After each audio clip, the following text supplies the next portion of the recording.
Flor, vamos começar, aproveitando que a gente está aqui no Teatro São Pedro, queria começar falando um pouco da encomenda que o teatro fez para você, dessa sua primeira ópera, né? Queria que você falasse um pouco... Primeira e talvez única.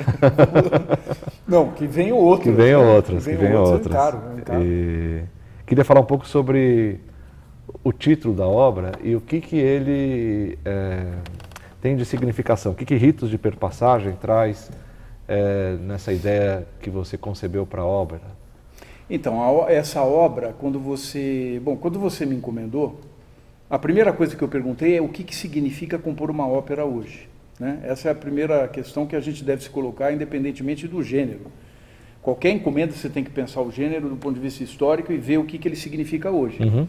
Qual que é o sentido que isso tem. Né? Se teria sentido, a primeira coisa para você aceitar a encomenda.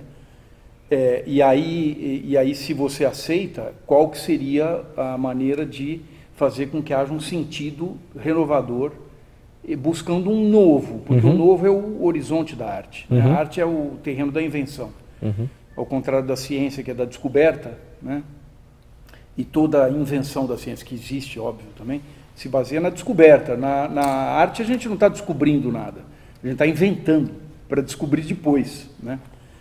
Então eu me coloquei o que seria compor uma ópera. E aí eu averiguando os seus ingredientes fundamentais, né? Que eu detectei basicamente como sendo 5, que é a indumentária, a iluminação, a cenografia, o texto e a música. Tudo isso dentro daquilo que a gente chama de teatro musical. Né? Na realidade, as únicas coisas que são absolutamente necessárias é a música e o texto. Então é um gênero que é problemático porque pelo menos 3/5 dele são arbitrários. Mas, ao mesmo tempo, são esses 3/5 que fazem a ópera se renovar, porque ela é reencenada a partir de uma leitura nova, que pode ser da época do seu livreto ou não, né, do seu libreto ou não. Mas... Você não acha que isso é característica do próprio teatro em si? Do teatro como gênero geral? Eu acho que sim, eu acho que pode ser porque o teatro... Não é uma potência de o teatro é uma encenação sempre, né? Ele não é uma fixação como o cinema, por exemplo. Exatamente. Né? O cinema ele já tem aquilo fixo, porque ele filmou. O teatro, ele realmente... Não é a riqueza, talvez, dele, de ter isso? Sim. Só que existem os dois ingredientes que jamais variam, que fazem com que ele não seja um teatro musical, que é a música e o texto. E esses são absolutamente necessários. E quando duas coisas se fazem necessárias, para 3 serem totalmente arbitrárias, e digo totalmente porque o cara que topa refazer uma cenografia, repensar o teatro de uma ópera, ele pode fazer uma coisa totalmente diferente de tudo que já foi feito. Por exemplo, o Zauberflöte do Mozart com encenação do David Hockney, que existe, eu tenho em DVD, que é totalmente diferente de outras montagens, né? Então, é um gênero problemático, é um gênero que te dá elementos em sobrepujança de arbitrariedade. Então, a primeira coisa que eu pensei foi isso, e pensar não que eu amarrasse, porque isso cortaria a motivação dela ser refeita no futuro por outras pessoas que forem pensar em remontar, recolocar ela num outro espaço, num outro teatro, mas que de alguma maneira não fossem absolutamente arbitrários esses elementos, e sim tivessem a ver com o seu conteúdo, que é o conteúdo semântico que amarra a escritura musical e a escolha do texto. E aí eu me impus a questão do texto. O texto, na realidade, não é um texto que narra uma história. Ele narra uma situação filosófica, humana, que atravessa os séculos, que é o pitagorismo. Né?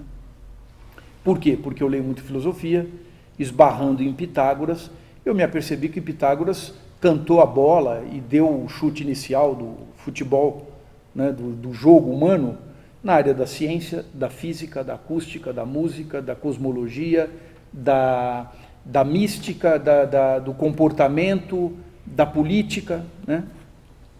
E o pitagorismo, ele influencia a história da humanidade inteira. a partir de um filósofo incrível que existiu, de fato, né? Mas que não deixou nada escrito. Por quê? Porque propagava o ensinamento pelo som. Porque ele acreditava que o som era muito mais importante do que a visualização e do que visualizar a proveniência do sonoro. Então existia até um culto pitagórico, que era a chamada Ikemitia, né? Que os discípulos passavam por 5 anos de silêncio, ouvindo Pitágoras, para depois virar um pitagórico. E nesse momento eles não faziam sons, eles cultuavam o silêncio. E quando ouviam Pitágoras, se preparavam para ouvir o que eles ouviriam depois de serem aceitos, que era ouvir sempre através ou de um pilar ou de um véu, porque ouvir o som de Pitágoras sem ver Pitágoras faria com que você concentrasse totalmente nos ensinamentos de Pitágoras. Né? Então existe uma supremacia do som, né, em detrimento da visualidade. E isso eu acho fundamental, porque é a escola dos acusmáticos, que inclusive acabaram emprestando o nome para a música acusmática, chamada música acusmática, que é uma vertente de música eletroacústica feita só com difusão em alto-falantes, porque você não vê os sons sendo produzidos. Né? E que é uma coisa que eu faço muito. Só que é o anteposto da ópera, porque a ópera você vê o tempo todo, tirando a orquestra que está no fosso. E aí eu começo a inverter as equações. Né? Por exemplo, se a orquestra está no fosso, ela é um elemento acusmático, mas ela deve vir à tona para que você veja também. Tá. Então aquilo que você espera que aconteça, eu procuro driblar e fazer o contrário. Eu procuro fazer com que haja uma dialética onde a especulação te pergunte o sentido daquelas coisas. Né? Então, a essência da ópera é o pitagorismo. E aí, ela se alia a 2 outras figuras, que os neutrinos, que são partículas minúsculas, né, que viajam quase na velocidade da luz, mas não na velocidade da luz, e que atravessam aos bilhões todos os corpos, sem quase interferência nenhuma. Essa partícula, quando eu conheci, eu falei, puxa, não é possível, eu olhei até para o meu corpo. Eu olhei para o meu corpo e fiquei procurando, né? Falei, não é possível que eu estou sendo atravessado por bilhões de neutrinos, né? Achei uma loucura isso, né? E isso acontece de fato, né? Então, e aí veio também a contramão, quer dizer, se ela viaja quase à velocidade da luz, o Pitágoras, na realidade, viaja a história da humanidade numa lentidão quase absoluta. Quer dizer, quase o contrário, mas ele é um neutrino, porque ele é um neutrino que se fez influenciar, quer dizer, se exerceu a influência mais do que o cristianismo, mais do que Cristo, porque Cristo exerceu uma influência enorme, mas o Pitágoras ele exerceu em tudo, além da religião e da moral, ele exerceu na política, na física, na acústica, na música, né? No comportamento, o vegetarianismo vem de Pitágoras, na crença na transmigração, na religiosidade também nesse sentido. Então, na realidade, eu associei, como se fosse uma metáfora, a figura de Pitágoras à partícula de neutrino, mas um neutrino lento, que atravessa e que não é tão neutro quanto os neutrinos.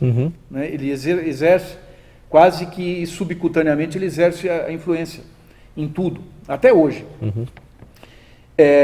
E aí o que você tem? Você tem, ao longo da humanidade, vários momentos, isso desde a frase da linguagem, até a frase da música, até as instituições, até as eras, são sempre necessidades de delimitações de situações limítrofes e de limites que delimitam campos de significado, né? Mas que são sempre ultrapassados. Então, a dialética humana é constituição de campos de significados para atravessar esses significados. Para eles serem rompidos. Para eles serem rompidos, né? A regra e a contra-regra. E você ter nesse processo a invenção do novo, que é o que tipifica a arte. Sim, exatamente. Então, nesse momento, me chamou a atenção os ritos. E aí eu fui parar no Van Gennep, ou Van Gennep, que é o alemão que morou a vida toda em Estrasburgo, né? Arnold van Gennep. Ou Van Genet, depende de como vai chamar, que é Os Ritos de Passagem, que é um livro fundamental de 1909, que foi feito, portanto, no mesmo ano do Harmonielehre Schoenberg, onde ele discute de uma maneira genial todos os ritos de passagem que nós temos, né, que são ritos de margem. E ele discute as instituições de margem, como é que isso institui significados e como é que isso se dá na história da humanidade. O que eu vou fazer é pegar isso e entender o Pitágoras neutrino histórico como algo que vai passando esses ritos para perpassar e gerar uma outra coisa. Entendi. Então daí vem o título Ritos de Perpassagem. Né? Não me interessa o rito de passagem tal como ele é. Me interessa o rito de passagem para perpassar os limites desse rito. E o concerto e a ópera é um desses elementos. Então, por exemplo, o início não me interessa, início e fim de uma ópera. Eu sei que o templo da ópera, que é a casa de concerto, assim como toda casa de concerto, ela é um templo religioso, no sentido mais correto, mais rigoroso do termo.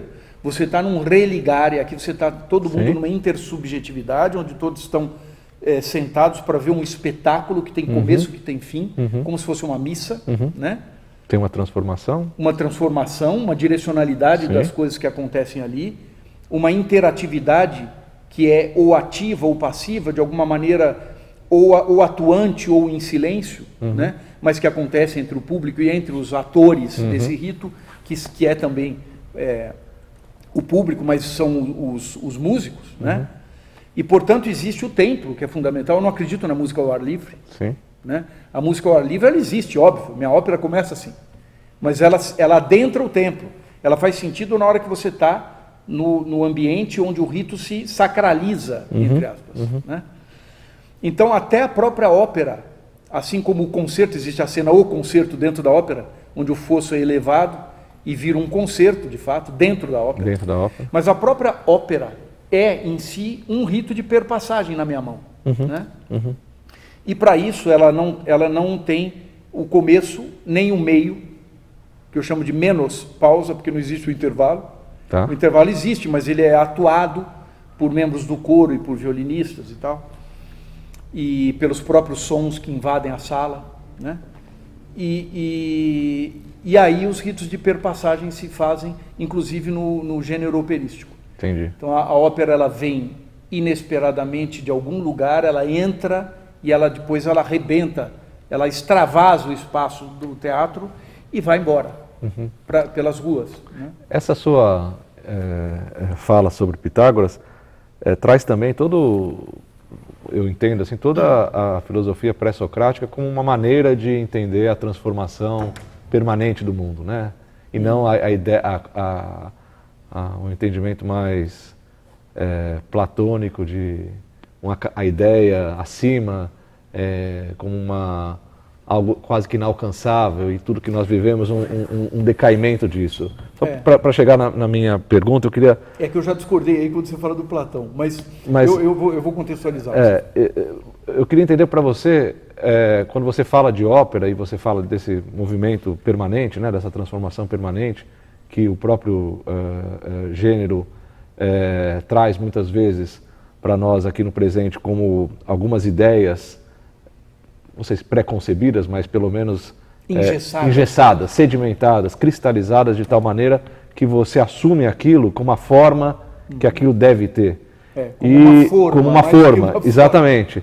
E pensar, e quando você pensa realmente na ideia daquilo que passa, né, da filosofia pré-socrática do rio que passa, daquele movimento permanente das coisas, em que a forma... Heraclitiano, exatamente. Quando você pensa nisso e traz para o presente essa ideia de um mundo que se transforma, e a potência da vida, na verdade, está nessa experiência daquilo que passa, e não na busca daquela ideia... me traz um pouco essa ideia, então, Flor, de que você olha a ópera como, quando você falou no início, eu estou olhando ela dialeticamente, aquilo que ela representa na história, mas aquilo que eu posso provocar, porque justamente você quer tirar ela desse contorno, desse lugar e criar alguma coisa para colocá-la em movimento, para provocar isso. Sim. Que efeito você acha que... Às vezes, paradoxalmente, até engessando elementos. Por exemplo, nos elementos de visualidade que eu pré-determino na partitura. Sim. Como no véu que se transforma depois numa rede de pesca, numa rede de gol de futebol e depois na teia de aranha, que é uma transformação visual que tem que ter, né? Sim. Que está na partitura. Entendi. Então, tem alguns elementos que estão vamos dizer, pré-determinados. Vários, inclusive de luz. Sim. Mas minha pergunta mesmo o que você pretende quando imagina essa provocação? Tirar ela desse lugar, né?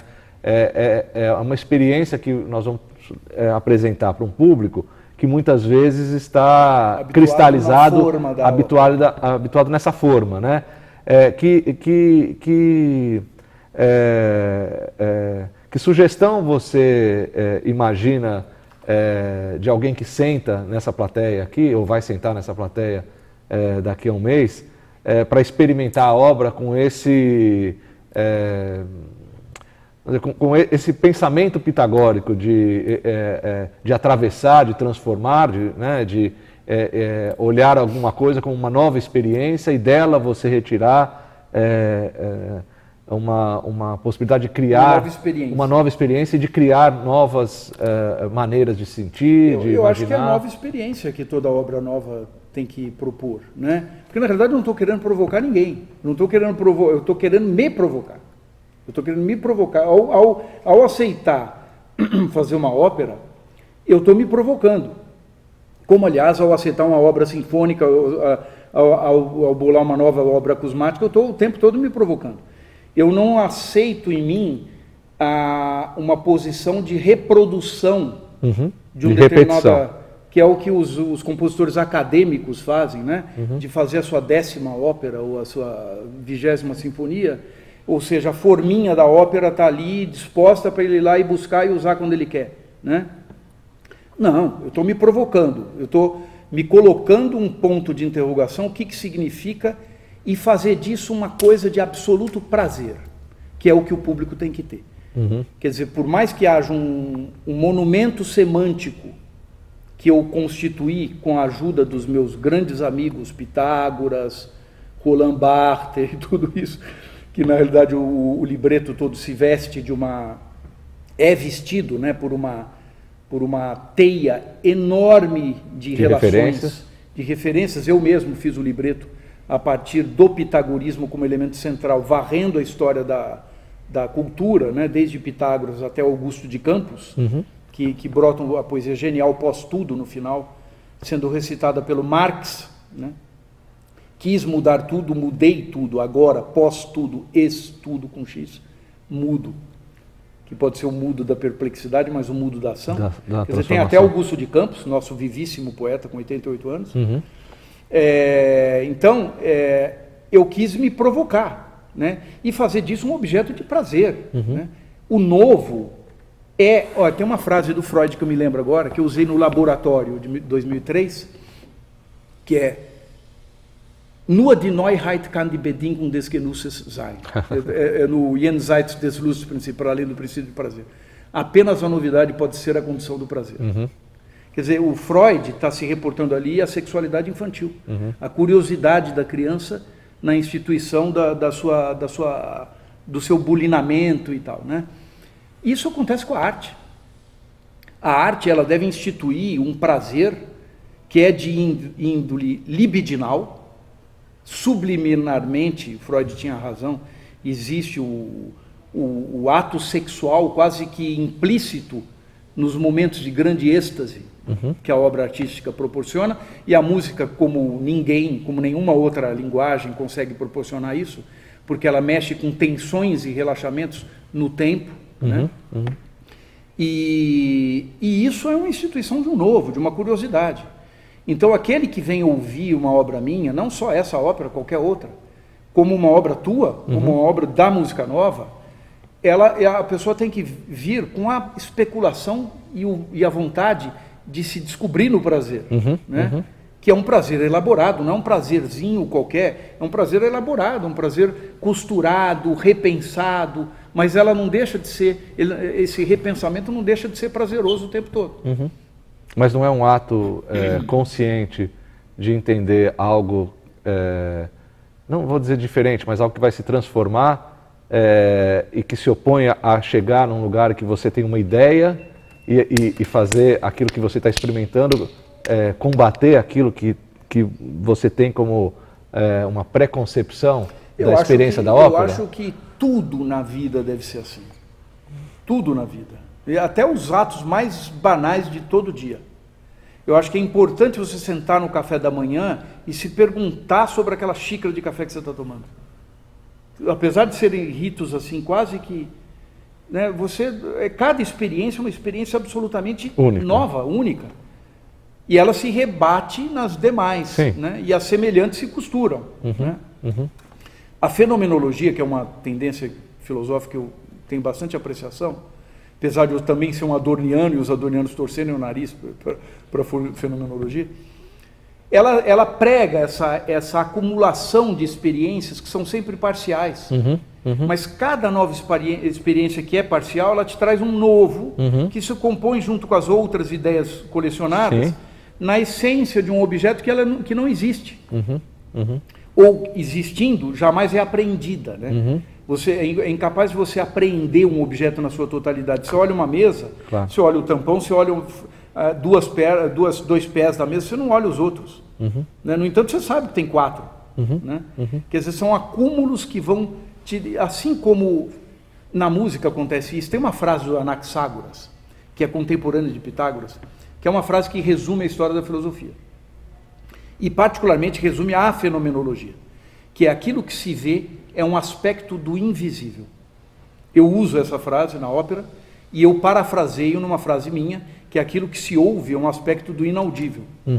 E isso é absolutamente pitagórico, porque quando Pitágoras queria ouvir a harmonia das esferas, pregando a contemplação, que vai ser o início da metafísica de um Aristóteles, quando ele diz logo no começo que a admiração é o princípio supremo, e que vai rebater depois num Goethe, quando Goethe diz: Denken ist interessant als Wissen, aber nicht als Anschauen. Pensar é mais interessante que saber, mas não do que admirar. Do que olhar. Quer dizer, esse admirar é um ato quase que de descoberta que você tem que ter em cada momento. Né? Se isso se perde, vira vida banal. Vira totalmente banalizada. Né? Então, acho que essa busca do novo na arte é uma busca ritualística dentro do campo da arte, para levar a pessoa a ter o prazer no momento de fruição da arte, mas também para levar consigo o interesse pelo novo, independente dela estar diante ou não de uma obra de arte. Perfeito. Né? Eu acho que essa é a tarefa. É uma tarefa quase transmutacional e quase que militante, num certo sentido. E quando você esbarra na questão do Platão, só para fechar... Para fechar o Platão tem um dos principais documentos pitagóricos é o Diálogo Timeu, que é um documento pitagórico importantíssimo da antiguidade, né? E esses dias eu estava pensando sobre a finitude da vida, né? Também em vista da situação do meu pai, que está muito velhinho, né? E pensando a vida como também um campo de significado, que tem os seus limites. Seus contornos finais. Seus contornos, que são iniciais e finais, o nascimento e a morte. Mas, na realidade, existe alguma coisa que está antes, que é a biologia que vai se somando até dar naquele ser, e depois, que são as ideias e afetos que esse ser vai deixar, e até não exclui ideias que existam antes, que vão dar na ideia do ser existente, né? Que fazem com que a própria existência humana seja um rito de perpassagem, né? E isso, para mim, ficou muito claro quando eu li a Ética de Spinoza. Teve um momento na Ética de Spinoza que eu tive certeza que as ideias eram infinitas. Eu tive certeza. Eu li ali, eu pulei da cadeira, eu estava numa situação totalmente analógica, não estava nem com luz elétrica, estava no terraço da minha morada, no meio da mata, com um livro, que eu prefiro sempre ao PDF. Olha que eu sou um compositor eletroacústico, defensor da tecnologia, né? E da... Eu estou me autorrotulando agora. Mas sou um cara defensor da tecnologia, tem 18 caixas aqui com eletrônica em tempo real nessa ópera. Eu adoro a tecnologia e adoro o instrumento, adoro tudo. O som, para mim, não tem fronteira. Pitágoras dizia, quando você passa as fronteiras, não há motivo para olhar para trás. Uma frase linda. Genial, né? Então, um dia eu estava nesse terraço com o meu cachimbinho, que eu acendo só quando eu estou lendo ou compondo, né? E de repente eu li isso, aí eu pulei da cadeira e falei, puta, eu tive uma certeza, uma epifania joyciana de que a ideia era infinita. Existe alguma equação no pensamento que faz dele algo infinito. E eu acho que é esse rebatimento. Tanto para trás quanto para trás, pro porque futuro. você jamais pensa do vazio. Claro, né? claro. Quanto futuro. do que se segue. Então, a vida é um rito de perpassagem. É um rito de passagem, mas para mim de perpassagem. E ele se perpassa por onde? Pelas ideias. E as ideias são platônicas. Então eu estou me descobrindo cada vez mais, porque você falou da ideia, né? Eu estou me descobrindo cada vez mais. Mas não as ideias paralisadas, as ideias em movimento, né, Flor? Sim, claro. Porque tudo está em movimento. Então, mas tirar a ideia e colocá-la num lugar estagnado de tempo, de temporalidade. Mas o Platão não fez isso. Não. As pessoas fazem. As pessoas fazem com ele esse entendimento de ideias que se paralisam no tempo. Como, aliás, as pessoas fazem isso com a ópera. Então, meu ponto todo é esse. Os grandes compositores de ópera, eles não aceitaram formas. Sim, então, eu volto sempre para a questão composicional. Quer dizer, qual é a experiência que é possível nós termos hoje ouvindo formas, efetivamente, né? Ou qual é a experiência que alguém na plateia ou alguém sentando para escrever uma obra pode dar para todos nós, que não seja algo que vem se transformando e que você impulsiona a mais transformações. E não a uma repetição. A uma contemplação de um já dito, né? Exatamente. Mesmo porque tudo já foi dito mesmo. Nós redizemos. Ou quase tudo. Nós estamos falando de Pitágoras. Não, exatamente. Quer dizer, existe, na realidade, a figura mais interessante é realmente a espiral. A espiral, exatamente. Porque a espiral, ela reflete. Se você jogar uma lanterna no espiral, ela tem um reflexo de luz que vai rebater em várias argolas. Sim. E argolas que estão lá longe. Mas, ao mesmo tempo, a ideia está circularmente em ascensão. Exatamente. Ou descendo. Exatamente. Né? Mas, de alguma forma, ela está em movimento. E não existe toda definição de lugar, todo estanque. Isso, todo território fixo, ele neutraliza a criação, ele neutraliza... ele vira o culto dos medíocres. Exatamente. Porque, na realidade, ele também é um culto. Né? Sim, então. É o culto dos medíocres, dos aficionados, dos fanáticos, dos dogmas. Né? Enquanto que você pode inspirar lá e ganhar um novo. Né? E o cientista e o artista estão nessa busca. Exatamente. Por isso que eu penso que essa proposta de experimentar essa obra, ela pressupõe esse estado de espírito, né? Esse ímpeto a se jogar num vazio, que é um vazio cheio de conteúdos, mas é um vazio de procurar aquilo que já foi dito e se jogar naquela experiência que você vai criar das relações de uma obra que é complexa, que consequentemente tem inúmeros caminhos para você percorrer, e a riqueza toda de querer reouvi-la é justamente você, a cada escuta, ter novas experiências, novos ângulos. Isso só é possível se você construir uma obra complexa. Sim, claro, com níveis semânticos múltiplos. Né? Eu não só não acredito, como sou um inimigo dela. Eu não acredito na simplicidade. Eu acho que a simplicidade é uma bobagem. É uma bobagem, quem defende a simplicidade é porque não tem coragem de assumir o complexo. Porque a vida é absolutamente complexa. E ela é belamente complexa, uma delícia você se emaranhar. Né? Tem uma frase do Pascal, genial nos pensamentos do Pensée, né? Rien n'est simple de ce qui s'offre à l'âme. Nada é simples do que se oferece à alma. Isso é uma frase, está na ópera.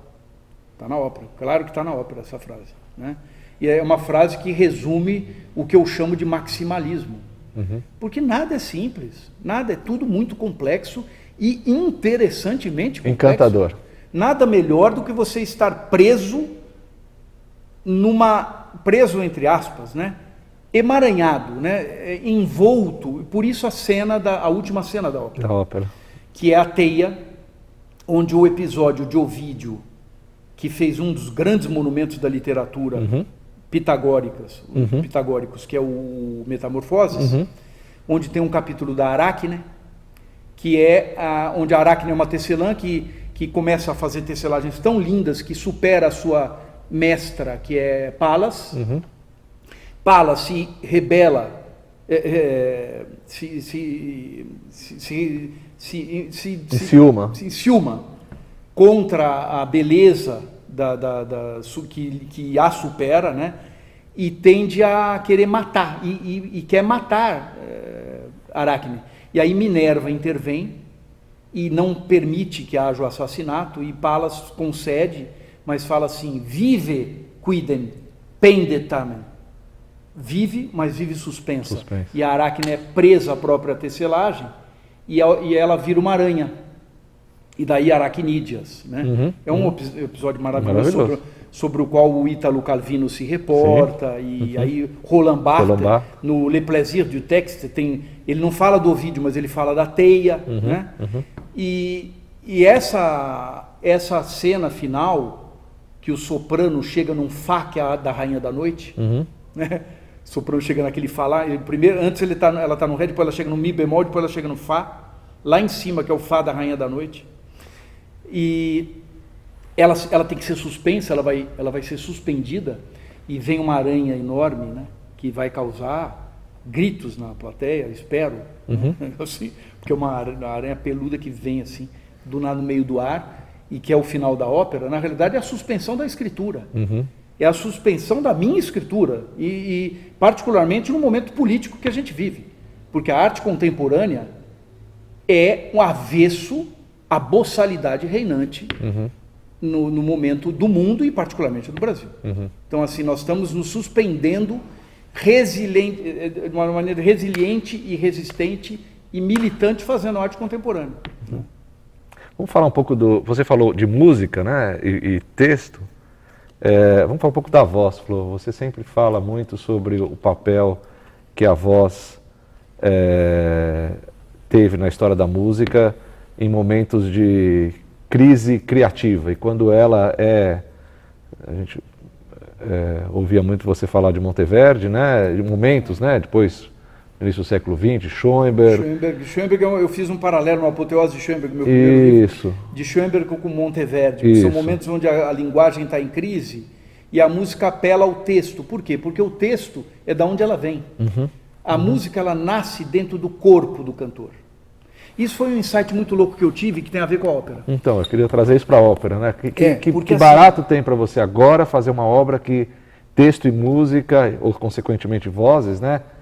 Que experiência tem muitas coisas aí. Porque assim, são trazidas. Eu tive um insight recentemente que ninguém tinha falado sobre isso, e eu me apercebi que ao longo de 800 anos de escritura musical, o compositor trilhou um caminho de expulsão gradual do som de dentro do corpo dele. Então, se você pegar o compositor da Idade Média e da Renascença, eles eram cantores. Sim. Você até conhece, por referências, que Josquin des Prez e Ockeghem eram baixos. Então você tem referências à voz a proemência das linhas, né? Também. E do cara ser cantor mesmo, né? Tanto é que até no barroco, o cantor com K, o Bach era um cantor. Né? Claro. Então, o compositor, ele exercia a voz e compunha com a sua voz. Na realidade, ele virava compositor depois dele ser cantor. Sim. Ele aglutinava outras vozes. Aos poucos, isso foi para o barroco começou um processo de instrumentalização do som, que já existia antes, óbvio. Claro. Mas no processo da escritura ocidental, de 800 anos, houve uma instrumentalização naquele momento, uma autonomia da música instrumental, e o músico começa a ser, além do cantor, ele começa a ser instrumentista. Isso vai ter um apogeu no período romântico, onde o compositor se emudece, e aí tem a ver com a poesia do Augusto, agora após tudo estudo mudo, né? Que é o emudecimento do compositor, para que ele virasse um instrumentista. Ninguém sabe se a voz de Liszt era grave ou de contratenor. Sim. Ninguém sabe o tom da voz de Schumann, né? Mas viraram os grandes instrumentistas. O Schumann, no caso, machucou até o dedo, porque ele fez a maquininha para o quarto dedo do piano e acabou estendendo. Né? O Paganini e por aí vai. Berlioz era violonista e tal. Chega no final do século XIX, o compositor vira regente. Então você tem Wagner, Sim. Mahler. próprio Berlioz, depois Wagner, e aí Mahler, e aí vem Maderna, vem Boulez, vem, né, Berio mesmo e tal. Então você tem uma coisa onde você, pegando a batuta, você deixa de fazer o som no instrumento, manda o outro corpo fazer o som. E na música eletroacústica, você sequer tem a batuta, você tem o som puro, jogado numa membrana do alto-falante, onde o próprio corpo se abstrai, o próprio corpo proveniente, né? Então, existe um processo de expulsão do som. Ele se paraleliza a um processo na arquitetura de sacralização da arquitetura, a partir da verticalização. Verticalização dela. Você tem um processo de verticalização, as igrejas vão ficando cada vez mais altas, o período gótico, porque é uma busca daquilo que Pitágoras falava, que era o teoréticos, a teoria, que é o olhar para Deus, né? Então você tem essa expulsão do som, eu vejo como um paralelo a um processo de subida do pensamento humano. Por isso que na ópera o meu som também sobe, né? Existe no decorrer de ritos de perpassagem estruturas eletroacústicas que estão no domínio do solo e que depois eles ganham vida, eles vão ganhando o teatro inteiro, lá no anel octofônico que vai ficar lá em cima. Que não é usado o tempo todo, ele é usado cada vez mais. Então existe um processo de verticalização do som, que é uma espécie de abstração também do som, né, que veio desse pensamento todo que eu fiz. Agora, o que acontece, né? Na realidade, quando você está num ambiente operístico, você está resgatando a voz no corpo. E aí existe a figura do narrador, que é uma coisa muito interessante, porque o narrador ele não existe na ópera. A ópera tradicional, ele utiliza a narração como um veículo tradicional, porque a narratividade precisa existir. Claro. Na minha ópera eu nego isso, não existe uma narratividade de uma história, existe de um fenômeno que é o pitagorismo, associado ao neutrino, ao rito de perpassagem, mas não existe uma historinha a ser contada, né? E ao mesmo tempo você tem uma ausência do recitativo, que é onde a ópera narrava antigamente para ganhar tempo. Sim. Porque se você fala, você tem uma velocidade, se você Claro, canta... o texto acelera, né? Acelera. E aí chega uma hora que o compositor percebe que ele está perdendo o tempo da narração e ele precisa ganhar o tempo de volta. E aí ele para e faz o recitativo, que é um erro. O recitativo é um grande erro, é um dos erros da história da música ocidental, né? É uma bobagem o recitativo. Eu parlato e parlate, acelera, ganha o tempo, opa, cheguei no ponto agora que eu posso cantar. E aí começa a estender o canto de novo. A área chega, finalmente. A área chega. O recitativo é negado. Eu já tinha prestado contas do recitativo no meu laboratório, onde uma das coisas mais experimentais que eu fiz é o recitativo do laboratório. Na ópera eu nego, mas eu resgato a narração pura, que é o comentário. O comentário, né? E aí a ópera sai do gênero operístico e vira um oratório, por esse prisma, que é o texto, com S, do antigo oratório, que veio antes da ópera, nasce com Horácio Vecchi, Lanfiparnaso e tal, né? Que é o teatro dos ouvidos. É a narratividade. E aí esse narrador, ele está munido de um livro. Paradoxalmente, ele está munido de um livro. Por que paradoxalmente? Porque é a escritura que Pitágoras negou. E o que ele fazendo isso, ele lê. E ao ler, ele ressonoriza o texto, que é algo que eu resgato, porque ele se perdeu a partir de Ambrósio. Santo Agostinho relata nas Confissões que ele chega numa hora na igreja e vê Ambrósio lendo em silêncio. Ele fala assim, mas como Ambrósio está lendo em silêncio? Isso nunca existiu. Então, por ali, por essa passagem de Santo Agostinho, se percebe que toda leitura antes de Ambrósio era uma leitura sonora. E que a partir de Ambrósio passa a ser silenciosa. Você imagina, você lendo lá na sua cama, na hora de dormir, a sua mulher lendo um outro livro, você lendo Roland Barthes e os dois lendo em voz alta. Essa seria a prática normal, né? Uma simultaneidade sonora de leituras. Né? No entanto, todo mundo lê em silêncio. Né? E essa sonoridade, que é o som da voz, eu resgato a partir da leitura do narrador, que é um comentário de tudo, ao mesmo tempo é um comentário do próprio pitagorismo, pelo viés da escritura, mas é uma escritura sonorizada, portanto é pitagórico. E eu faço com que haja um comentário do comentário, como se fosse um meta-comentário, que é a eletroacústica, porque a única voz que é tratada em tempo real é a voz do narrador. E aí é o momento onde o alto do teatro se atinge logo de início, porque todas as vezes que o narrador fala alguma coisa, ele é tratado lá em cima. Né? Aos poucos os sons alcançam esse tratamento, mas ele já existe na sombra, que é o narrador, que é o comentário do comentário. Né? Então isso para responder um pouquinho do que eu pensei com relação às vozes. As vozes. Né? E os cantores mesmo, o papel deles e a relação deles com a harmonia, você trabalha muito com entidades harmônicas, a relação deles com a orquestra, o mundo das alturas. O mundo das alturas, assim como eu tenho 3 temas principais, que é o pitagorismo, neutrinos e ritos de passagem, eu tenho 3 entidades que não estão correlacionadas de modo linear, esta com este, isso com isso, isso com isso, mas existem 3 entidades de 7 notas, que juntas dão 21 notas, que é o meu arcabouço repertorial de pitches, de alturas. Um dos acordes vem de uma peça de harpa harpa eletrônica em tempo real, Donde Solo las Plantas Suenan. A outra vem de pulsares ou Harmonia das Esferas, que aliás é uma peça que eu injeto dentro, numa cena que é uma apologia da música cosmática no meio da ópera. Né? E o outro acorde é uma nova invenção, que é o acorde do ritus mesmo. Né? E eles colorem, às vezes com compressões, dilatações, com módulos, com interlockings, com técnicas minhas que viram um monte de notas, como por exemplo na cena dos teclados, onde você tem uma série que é extremamente virtuosístico para o grupo de percussão, né?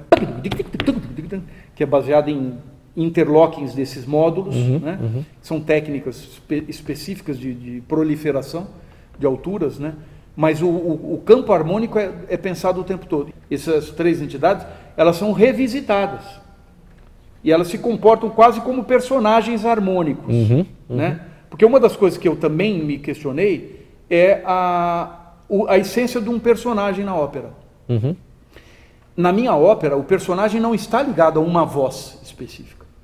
Em ecotransmigração pitagórica, o personagem sai da voz. Tem momentos que existem simultaneidades do mesmo personagem. Tem momentos onde há 2 Pitágoras. Tem outro momento que há 3 Keplers, que é considerado o final do pitagorismo. Eu não acho que seja, porque eu acho que perpassou o Kepler e eu sou um pitagórico, por exemplo. Né? Então, a questão do personagem também eu quebro. Né? O personagem é que busca as vozes e não está centrado numa voz. Então, o livreto, por exemplo, não vai ter lá nome do cantor, Pitágoras, porque ele não vai ser o Pitágoras sempre. Né? Ele vai ser outras vozes e o Pitágoras em si não vai estar naquela voz só. Né? E além disso existem os personagens som, que sequer são corpos, que são os 2 personagens que são o universo e o neutrino, que é o som universo e o som neutrino. O som universo vem 5 vezes durante a ópera e o som neutrino vem 12 vezes. Todas as vezes sempre diferentes, mas o som universo é um som grave que ocupa todo o teatro, som gostoso de ouvir, prazeroso, pleno, lindo, assim, um negócio gostoso, né? E o som neutrino é o som neurótico, som agudo, de rasgar o espaço. É o som do meu zumbido, não é que eu tenho zumbido, né? Hoje eu não tô com zumbido, não é sempre que ele está comigo, mas quase sempre ele está, né? E é um zumbido de 3.000 Hz, né? Então, já que eu ouço o zumbido, por favor, todos podem ouvir. Todos ouçamos. Então tem o neutrino que está ali varrendo. E que, na realidade, é quase que se fosse um paralelo ao fundamento do pitagorismo, que é o próprio Pitágoras, e ao seu parcial mais agudo e mais ressonante, que é o Kepler. E por isso a voz de Pitágoras está associada inicialmente, quase sempre, mas ela sai, ao baixo profundo, que chega a um dó grave, e a voz do Kepler a um contratenor. Né? Então você tem o grave e o agudo, que ecoa os sons personagem, que são personagens, mas que ninguém vê. São personagens que todo mundo ouve. mas ninguém vê. São sons... Né? E a outra coisa, né, no plano da simultaneidade, que é outra inovação, é a simultaneidade de cenas. Assim como existem simultaneidade da mesma personagem, existem também em 2 momentos, no primeiro transato, que eu não chamo de ato, que eles se atravessam, tem o transato 1, transato 2, no primeiro transato, 2 momentos, existem simultaneidades de cenas. São 2 cenas ao mesmo tempo ali, e depois 2 outras ali. E que às vezes existe uma divisão de cor, por luz, onde uma cena se dá num pedaço do palco, a outra no outro, e às vezes não, se dá por outros níveis de simultaneidade. Mas são simultaneidades cênicas, 2 cenas estão acontecendo ao mesmo tempo. Por que as coisas têm que seguir sempre? Linearmente. Elas nunca são lineares. Elas são simultâneas na maioria das vezes. Né? Daí a complexidade. A complexidade é essa simultaneidade. Né? Flô, vamos falar um pouco sobre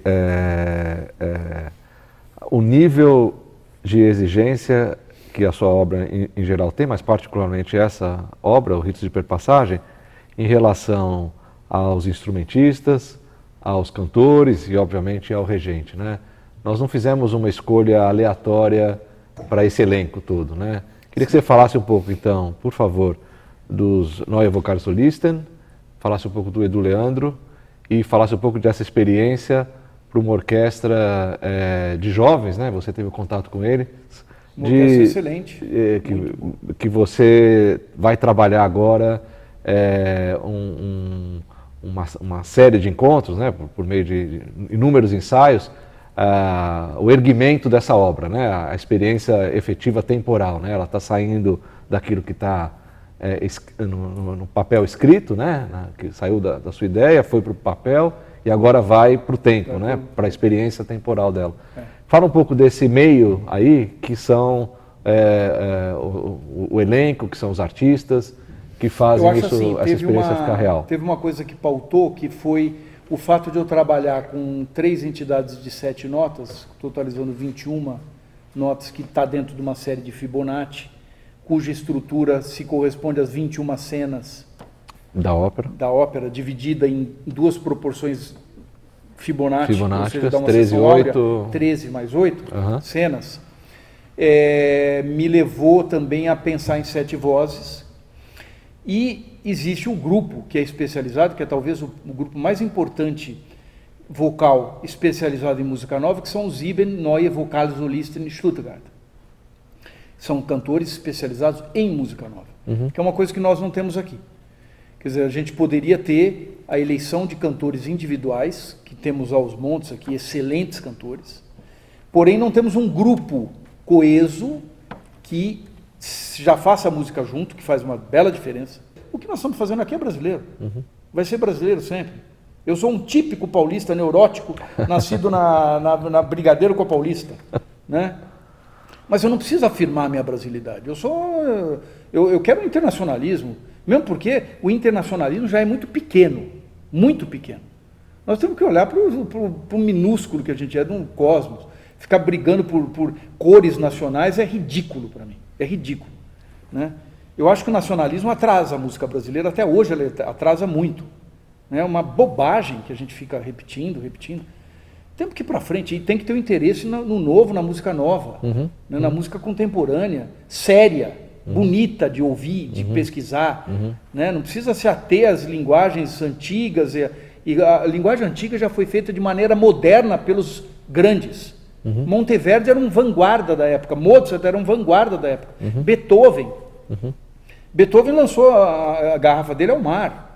Ele achava que não era compreendido e não era mesmo. O texto meu nos Riscos sobre Música, que é o meu último livro mais recente, que vocês podem baixar na internet, gratuito, pela editora Unesp Digital, tem um texto chamado Blefe de Beethoven, onde eu digo que Beethoven não era surdo, ele simulou a surdez. Porque ele não queria ouvir o mundo, ele sabia que ele não era ouvido, por que ele queria ouvir o mundo? Né? Eu acho que se a surdez de Beethoven realmente existiu, ela foi psicossomática. Essa é a minha tese. E de fato, eu acho que realmente ela é psicossomática.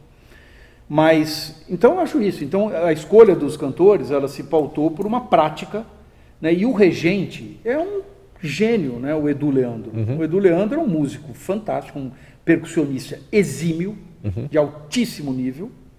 Podem ter percussionistas do mesmo nível, mas melhor que o Edu eu não conheço. O Edu é um fenômeno na percussão.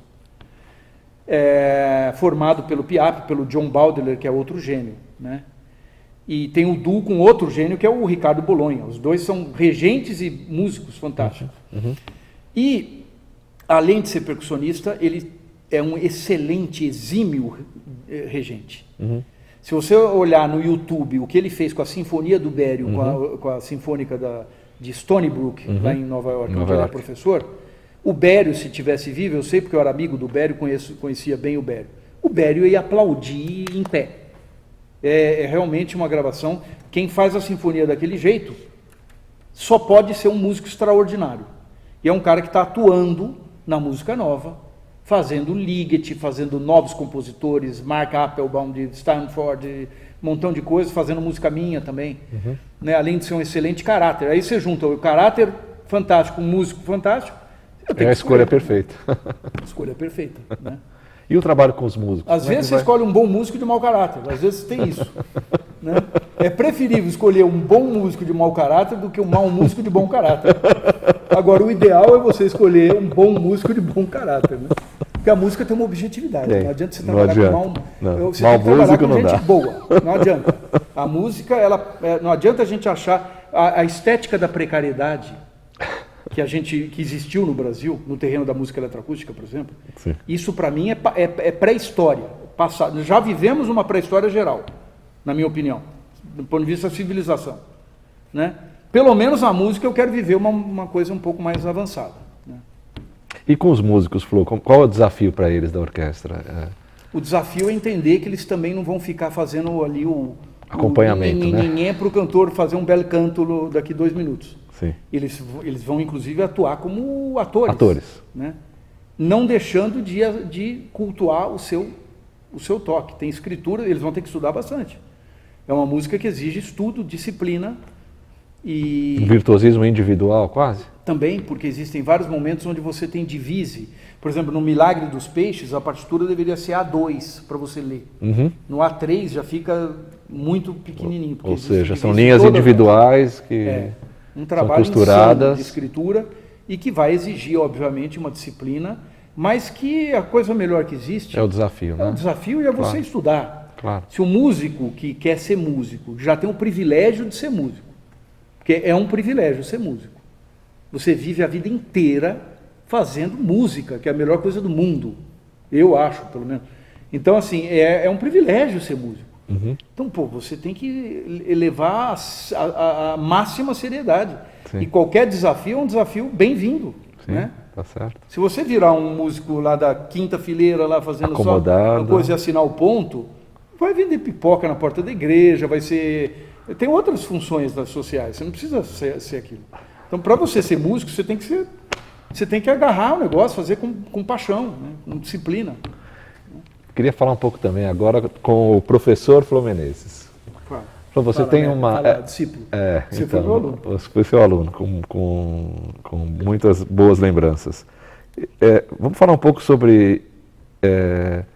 um pouco agora da sua vida no começo, né? Você teve um ambiente em casa extremamente favorável e provocador, né? O pensamento sempre foi cultuado, né? E você nasceu, né? Embebido desse esse na minha ambiente. casa frequentavam intelectuais, Augusto de Campos, Décio, Volpe, que era amigo do meu pai, Fiammingue, Ville, Gilberto, e aí tomava uns tragos lá, um falava... Tinha as frases de efeito e as frases de efeito. Tinha os dois tipos. Então, você emergiu desse lugar, né? Obviamente depois você teve uma vida acadêmica, né? Até PUCER, né? Chegar no seu doutorado, e você sempre teve referências muito francas de todas as pessoas que influenciaram você. Eu sempre admirei o reconhecimento que você tem, não só ao conhecimento, mas também a quem você deve as suas melhores conversas, as suas melhores interlocuções, a quem você deve descobertas. Eu sempre amei velhos, sempre. e sempre olhei os velhos com muito respeito, né? O meu bisavô, eu tenho um amor até hoje, que é o Monteverde. Falando metaforicamente. Claro, claro. Né? E Schoenberg é o outro velhinho da minha família, que não é de sangue, mas é da minha reverência. E Mozart e Beethoven, todos eles estão envelhecendo junto comigo. Eles não pararam com 36 anos, Schubert com 31. Eles têm, o Schubert morreu em 1828. Eles perpassaram aí, né? Perpassaram, eles estão perpassando. Neutrinos também. E foram vanguardas nas suas épocas. Isso é que o público e o músico convencional, ele não enxerga que a modernidade, ela está lá nos antigos. Os grandes caras que impulsionaram a linguagem para frente foram vanguarda nos Sempre a Van Lerto. Sempre foram, né? Aqueles que são os acadêmicos da sua época são os piores. Né? Quando você fala acadêmico, a academia ela tem um duplo sentido. A academia, enquanto universidade, ela é o esteio onde você preserva o saber. E cultua a especulação. Isso. Ela tem que ser defendida absolutamente. Na sua autonomia, no seu caráter público, na sua ausência total de restrição, no seu investimento à pesquisa. Né? O lado acadêmico tradicional, esse você pode descartar. Não, eu queria falar um pouco sobre ensinar, né, Flor? Eu acho que às vezes nós somos influenciados, você falou muito o respeito aos velhos e não só ao culto ao conhecimento, né, mas a passagem do conhecimento, né? O que é essa... Porque ser professor é quase como se fosse... É um ato militante também, né? Ensinar é um ato corajoso, né? De se predispor a atender, geralmente jovens ou pessoas que buscam conhecimento de uma maneira quase essa ideia dos discípulos, né? Então tem quase um sacerdócio nisso, isso, né? Certa vez eu escrevi, né? Que a função minha era entre o sacerdócio e a militância. E a militância? Eu não sabia disso. Não, você sabia, mas você falou inconscientemente. Talvez. Com certeza você leu e guardou isso na cabeça. Pode eu escrevi ficado. Exatamente isso. E você lê as coisas que eu escrevi. Então, talvez tenha ficado, mas eu estava... para mim isso é muito... Porque eu falei, a minha função é sempre bascular entre o sacerdócio e a militância. Interessante. E é bem isso. É bem isso, porque na verdade eu estou tentando trazer um pouco da minha experiência próxima e a convivência próxima de você de muitos anos, né? Não só a admiração que você tem, que você passa, né? Do conhecimento, da literatura, da filosofia, do repertório da música, mas também essa generosidade, né? Para mim tem uma característica nesse sacerdócio, que é você ser generoso. Isso não quer dizer ser complacente, né? Claro. A generosidade para mim é uma das grandes virtudes que alguém pode ter. E fala um pouco sobre isso, o que é ser professor hoje, porque nós vamos falar com muitos professores inclusive que estão no ensino público, que vão fazer um trabalho de levar o repertório da ópera, a sua obra para crianças. Quer dizer, qual é a importância de ter essa, não só vocação, mas eu diria essa missão? Eu acho que a primeira coisa é partir de uma convicção de que nós somos eternos estudantes, entre aspas.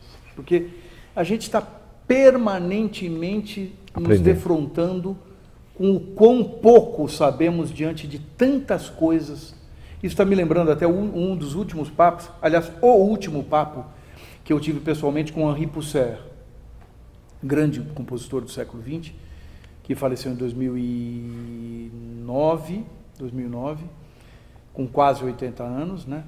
E que era um cara genial, né? Assim, e é um cara do especulador da harmonia, né? E nesse último papo, em 2004, eu peguei e falei assim: Pousser, você especulou tanto sobre a harmonia, né? Qual que é o balanço que você tem? Ele pegou e falou: olha, eu precisaria ter 3 vidas para fazer o que eu ainda acho que eu posso descobrir. Então, por aí você vê que existe numa frase como essa, existe uma coisa muito clara. A gente que gosta do pensamento, que acho que pensar é uma coisa interessantíssima. Você descobrir que você tem cérebro é um negócio importante, né? E eu acho que chega uma hora que você pega e fala assim, o grande barato, você pode até envelhecer do ponto de vista físico, mas você é colecionar pensamentos e sempre o gosto da especulação. Uhum. Então isso é o grande barato da vida.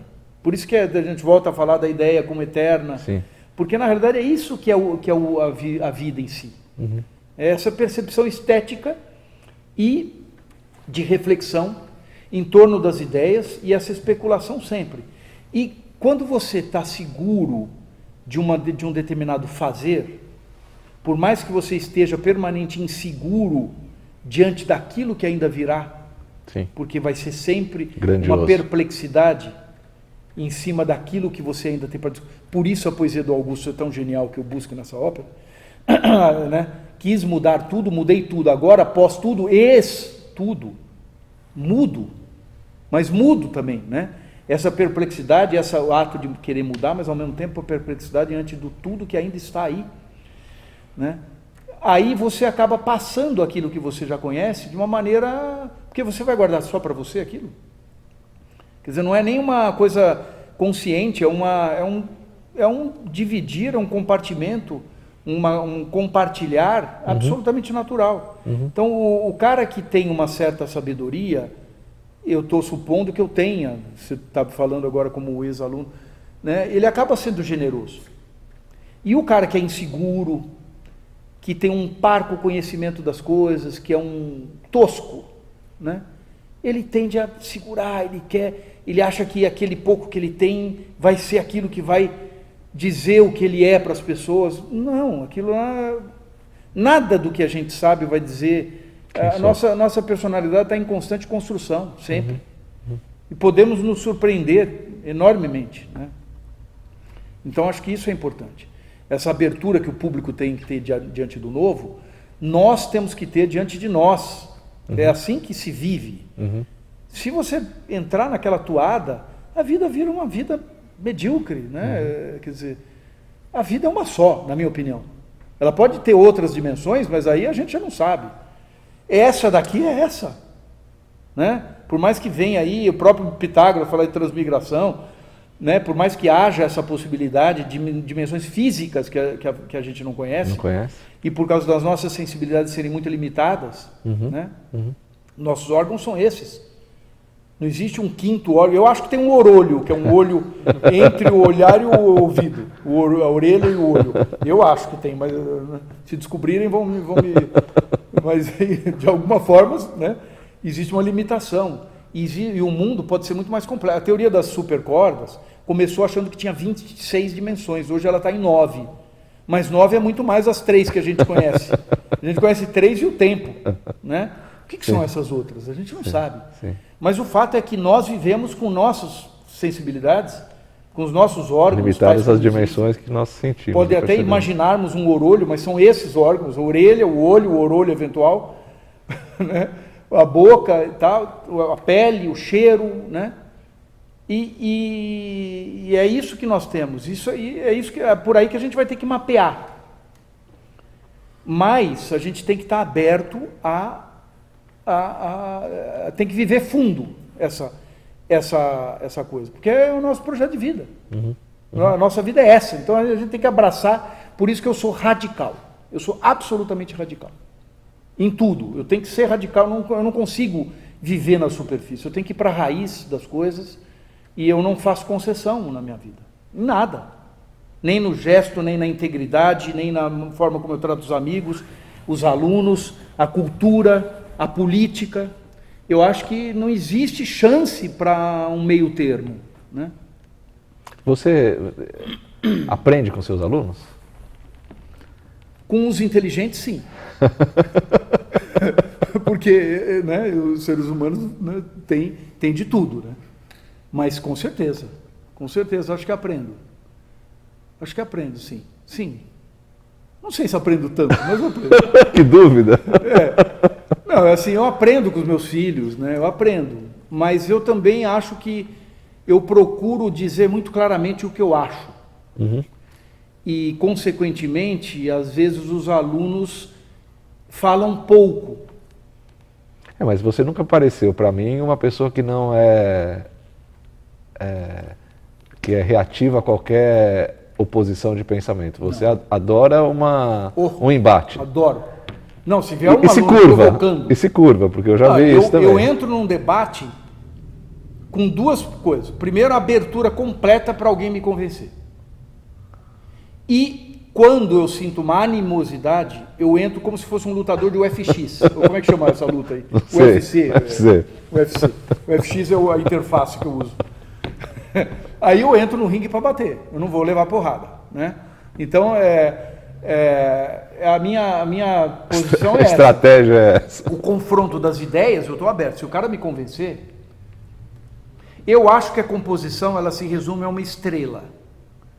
Materiais, variações, direcionalidades, conexões e detalhes, artesanato.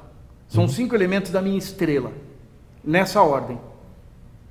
Os materiais que você elege variam, nas variações você elabora direções, vetores. Dos vetores você tem estados diferentes que se conectam e no olhar último da composição, você olha todos os detalhes e muda pequenas nuances. Então, esses são os elementos essenciais da composição, da estrela da composição que eu teorizei em textos e tal. Se alguém chegar, e eu ensino isso, dou aula sobre isso, ensino isso, eu falo, eu não ensino nada, eu falo o que eu acho. As pessoas que vão aprender ou não. E se por acaso alguém pegar e falar, olha, eu tenho certeza que tem um elemento a menos. Isso aqui não é essencial. Ou, e aí a minha estrela vira um quadrado. Ou ela pega e fala, existe uma outra coisa e eu não consigo fechar a estrela, e vira uma outra fórmula, eu abro mão e mudo a geometria da minha figura. Não tem o menor problema. Até agora ninguém me convenceu. Né? Se convencerem... E para fechar aqui, Flor, para as pessoas entenderem um pouco essa dimensão do trabalho que foi essa encomenda, né? Às vezes as pessoas olham a obra no palco, mas não tem a dimensão daquilo que você gosta de chamar de labore, né? Que é o trabalho, aquilo que está de horas de pensamento, de reflexão e mesmo de produção de manuscritos e rascunhos, até aquilo que você propõe como a obra final. Então ela é fruto de uma elaboração muito grande. Conta um pouco para as pessoas o que é isso trabalho, aí. Assim. Se eu contar, as pessoas que querem fazer composição fogem. É um trabalho, eu adoro, porque é o trabalho da vida. A vida é isso, é elaboração. Mas é um trabalho imenso. E assim, do ponto de vista financeiro, ele não vai compensar jamais. Se você pegar as horas que valem um trabalho, dividir a média de horas que eu estou trabalhando nessa ópera, até ontem eu estava trabalhando, hoje descobri 2 errinhos no livreto, vou ensaiar a eletrônica que tem um valor que eu não estou gostando até as 22 horas hoje. Quer dizer, em média eu estou trabalhando desde abril do ano passado, portanto há 1 ano e meio, uma média de... O dia tem 24 horas, eu tenho dormido umas 6, tira aí umas 4 a 5 entre comida, andada e vida. O outro é a sobrevida. Sobrevida da obra. Da obra, quanto que dá isso? Talvez umas 15 horas por dia, umas 12, não sei. Né? É um trabalho imenso, gigantesco. A partitura é um negócio imenso. Quando eu olho assim, eu falo, não acredito que eu compus aquilo em 6 meses. Mas na verdade eu estou trabalhando em detalhes até agora. Né? E ela não vai estar pronta até o último concerto. Porque no último concerto eu vou querer, olha, isso aqui funcionou, isso aqui faltou uma coisa, essa ainda vai aqui ter trabalho. Vai ter que mudar, coisas que a gente vai mudar na prática, né? Sim. De você pegar e falar, isso não está funcionando. Agora o ZESP estreou meus translida, transfigurações de Brahms, transcriações, a partir de 11 lida de Brahms, né? Existem coisas que eu mudei na hora do ensaio, né? Teve problemas com toda a minha tarimba de escritura de orquestra, que eu já tenho por ter trabalhado muito, coisas que, assim, por exemplo, um si bemol do oboé, que não estava afinando, mas como é que você vai pressupor que um si bemol justo do oboé que não desafina, não vai afinar? porque não é o momento final de uma das orquestrações, onde a orquestra toda já variava um pouco, e o si bemol não conseguia chegar naquele coisa, ele destoava demais, como é uma nota muito forte. Destacava demais numa é o grave ali, o si bemol. No grave, e não encaixava. Eu tive que tirar aquela nota, fazer um decrescendo, e o oboé morreu um pouco antes do último compasso. Então, pequenas coisas que a prática com certeza vai dizer, né? Mahler sempre revisou as obras dele. Sim, todas. E olha que ele escrevia para aquilo que ele estava regendo ali. Todo dia. Todo dia, né? E ele ensaiava, e ele fazia, ele estreava, e depois da estreia ele mudava. Então, a obra é uma contínua, é um work in progress, né? Não no sentido do work in progress, no sentido que ela é interminável. Sim. Ela vai estar terminada, ela já está terminada. Mas o trabalho é constante. Chega uma hora que você perde o controle da obra. Mas para isso precisa de alguns anos, né? Então, por exemplo, fiquei sabendo que a Dialética da Praia, minha peça de 93, foi tocada em Estrasburgo mês passado, sei lá. Foi tocada em Colônia eu soube, mas também não estava lá presente. Recebi a gravação só. E essa de Estrasburgo eu nem sabia, e foi tocada. Porque tem um momento onde as obras são autônomas. Elas se perdem como filhos, né? A composição é um grande parto, né? É uma gravidez longa, às vezes supera 9 meses, né? Às vezes ela é mais curta, né? Mas é um parto. E na hora que nasce, você está cuidando do teu filho, amamentando a tua partitura, né? Fazendo pequeno... Chega uma hora que ela vai embora. E vai embora mesmo, tem que ir embora. Ela bate asas e voa, como toda obra. E qual a expectativa algumas semanas antes da estreia? A expectativa é enorme, é uma delícia, né? Saber que ela vai para o palco, uma delícia. O Stravinsky gostava mais de compor do que de ouvir, né? Porque ele se torturava nas performances. Eu não. Eu adoro, um dos momentos de maior êxtase da minha vida. Eu vi a sua obra. Foi a execução do Laboratório, que é o Oratório Eletroacústico, que é quase uma ópera, nos 450 anos de São Paulo. Aquilo lá para mim foi um êxtase assim incrível. Ou o Crase, ou uma grande obra cosmática que eu ouço num sistema fantástico, né? Crase, quando foi tocado pela Tonhalle lá em Zurique, foi uma performance incrível, assim, né? Então, quando é uma obra tocada legal, assim, e eu tenho uma coisa, né? Aí dizem do meu ego e tal, eu gosto da minha música. O que é estranho, né? Porque às vezes os compositores ficam e tal. Se eu não gostasse, o compositor ele tem que ser responsável socialmente. Se ele põe alguma coisa no mundo para ocupar o tempo das pessoas, ele tem que ter, no mínimo, um profundo amor por aquilo que ele está pondo. Se ele não achar um tesão que ele está pondo, uma belíssima peça, não ponha. O Brahms jogou um monte de coisa que devia ser genial no lixo. E ninguém sabe da existência disso. Então, quando você põe no mundo, é porque você sabe que você está gostando daquilo. Eu não vou, nesse sentido, eu sou generoso mesmo. Eu não vou colocar uma coisa que eu não acho que eu estou colocando uma super coisa para tomar tempo das pessoas. Você está feliz com a ópera, então? Eu estou muito feliz. Que muito bom, feliz. Vamos ver ao vivo, claro. Vamos ouvir. Às vezes você tem surpresas, às vezes você quer mudar coisa, e sempre tem um quê de infelicidade em tudo. Então, não que as obras sejam perfeitas de jeito nenhum, não existe perfeição, e você busca sempre uma outra coisa, sempre você ouve obras que você adora, suas, e que você ouve aquilo lá e fala, puta, isso aqui eu não gosto. Sempre tem, né? Mas é uma delícia gostar da própria obra, né? Claro. Se você não tiver isso, você não pode ser compositor. Então é isso. Valeu.